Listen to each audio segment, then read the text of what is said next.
Alam sekitar merupakan segala benda hidup dan bukan hidup yang wujud secara semula jadi di muka bumi ini. Alam sekitar berperanan penting dalam kehidupan seharian manusia. Alam sekitar yang bersih memberikan kita satu suasana yang selesa dan menyamankan. Persekitaran yang bersih membolehkan kita menyeduh udara yang segar. Udara yang bersih dan segar sememangnya amat penting untuk kesihatan. Kawasan yang segar dan bersih lazimnya dipenuhi dengan tumbuhan menghijau. Tumbuh-tumbuhan akan membebaskan oksigen ke udara dan membolehkan badan kita mendapat bekalan oksigen secukupnya. Namun begitu, aktiviti-aktiviti pembangunan dan harian manusia sedikit sebanyak telah menjejaskan alam sekitar di negara kita.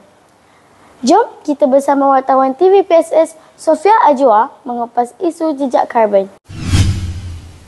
Jejak karbon ialah jumlah pelepasan karbon dioksida dari semua aktiviti manusia atau entiti lain sama ada organisma, kenderaan, bangunan atau kilang.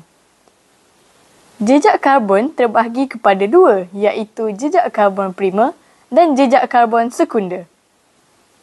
Jejak karbon primer terhasil apabila berlakunya proses pembakaran langsung bahan bakar fosil. Contohnya, kenderaan bermotor seperti motosikal, kereta dan lori. Jejak karbon sekunder pula dihasilkan dari proses kitaran produk yang digunakan dari pembuatan sehingga penguraian. Apakah kesannya jika kita mengabaikan tanggungjawab menjaga alam sekitar ini? Akan berlakunya peningkatan suhu bumi yang akan menyebabkan perubahan iklim. Ekosistem juga akan terjejas. Dan akan berlakunya pemanasan global menyebabkan peningkatan aras laut kerana pencairan ais di kutub utara dan selatan. Penggunaan plastik yang berlainan semasa membeli belah perlu dielakkan kerana boleh mengakibatkan pembuangan sampah plastik yang berleluasa. Kita boleh menggantikan dengan beg kertas untuk menyimpan barang yang dibeli atau menggunakan beg plastik yang sama secara berulang kali. Sekarang saya berada di Pusat Kitar Semula Komuniti, Seksyen 2 U13, Sentral Park Setia Alam, Shah Alam, Selangor. Di sini juga, terdapat beberapa tong disediakan untuk pengasingan kertas, kotak dan kardbord, aluminium, besi dan logam, barangan elektrik dan elektronik yang rosak atau terpakai, botol kaca, pakaian terpakai dan minyak masak terpakai. 30 minit saya berada di sini melihat keluar masuk kenderaan untuk menghantar barang-barang yang terpakai. Apa yang saya lihat, kesedaran orang awam terhadap barang-barang yang boleh dikitar semula ini sangat membanggakan.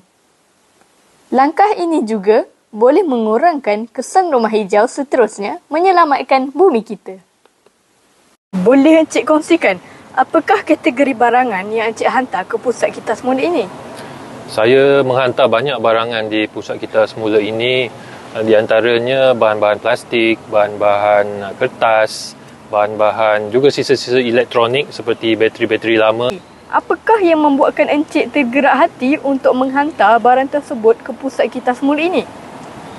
Ya, di rumah saya melihat terlalu banyak sampah yang saya fikir boleh dikitar semula dan sedikit sebanyak membantu menyelamatkan alam sekitar kita. Selain itu, mengurangkan jejak karbon juga bermakna memilih pakaian terpakai dan memilih jenama tekstil mesra alam.